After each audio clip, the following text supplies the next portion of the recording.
It's Friday, so we get to talk to Shane Steichen about the injury situation and the upcoming opponent a little bit, as we do throughout the week. But today, a little bit different because we're closer to the game, about 48 hours out. So we know more about the injury situation. Shane talks about that, and then he talks about the atmosphere in Denver. A mile up, the oxygen's a little bit thinner, not as much oxygen, so it's a little bit harder to recover play after play after play after play.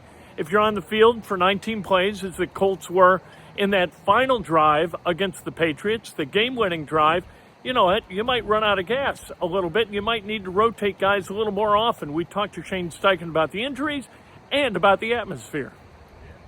All right, I'll start. We're just rolling out Braden Smith and Ashton Dillon. Will be the two guys that we're rolling out. Besides that, had a great week of practice. Looking forward to the opportunity on Sunday for sure. Will Josh Downs and Ron Kelly play? We'll see, but yeah, they're looking. Downs looking good. How do you kind of get the energy back after a bye?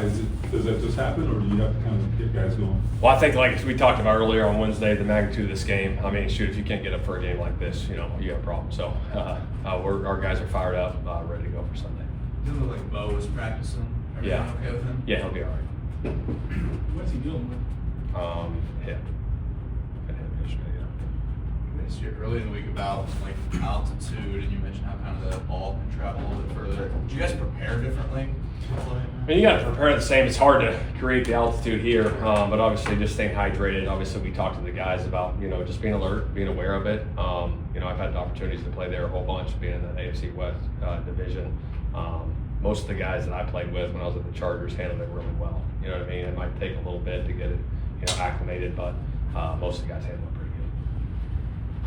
How extensive is like the training or whatever for altitude? I've read something about guys drinking beet juice or getting in chambers. Like, is it up to each player? Does the team kind of go through some stuff together? We put all that stuff, beet juice, all the different things that you can get ready for that. I remember when I was at the Chargers, we played in Mexico City, and that's like 7,000 feet or whatever. It's like 2,000 feet above that, and we went and practiced at Air Force, just trying to get ready for it.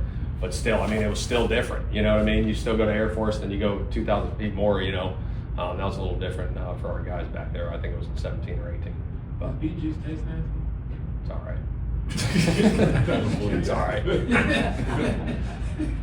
Do you think about traveling early just to get acclimated? Does that make any sense a day out? Yeah, you know what? I've been around both deals. Like one time we got there as late as possible one time. You know what I mean? So, we'll see. You see how it goes. I've been a part of teams where, you get there the day before or you get there the day, 2 days before and had success sometimes there, so you go out and go play the game. What is kind of the missing ingredient right now? Maybe getting the running game to be a little more consistent. You didn't run for good yards in New England, but the yard per carry was tough, I guess. Yeah, I think it is. It's creating the explosive ones. You know what I mean? Creating those big holes. You can get some. Your yards per attempt. If you're over 4.5, 5, it's a pretty good day, I think. But obviously the yards. I think we were 144 on the ground against New England.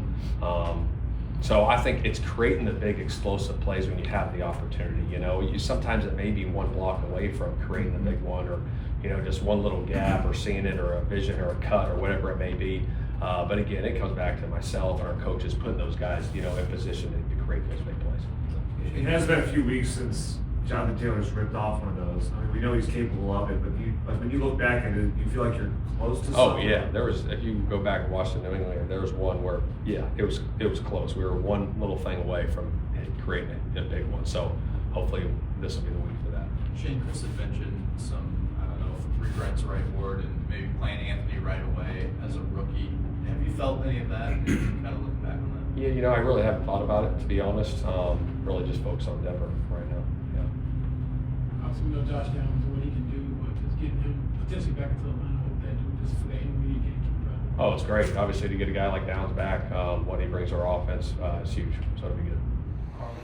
So there's what Shane Steichen thinks about the atmosphere in Denver. It sounds like he's trying to kind of minimizing the effect that it can have, and I don't think that's a bad idea. If you go there and you think you're going to get tired, you're probably going to get tired.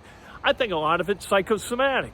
I think you go to a place, you play football, you go for 7 seconds, you rest for 35. You ought to be able to do that for a while, and they'll shuttle guys in and out. The defensive line always shuttles in and out. You get different linebacker packages. different DB packages every once in a while. I think it's all going to be fine. I don't think that's going to have anything to do whatsoever with the result of this game.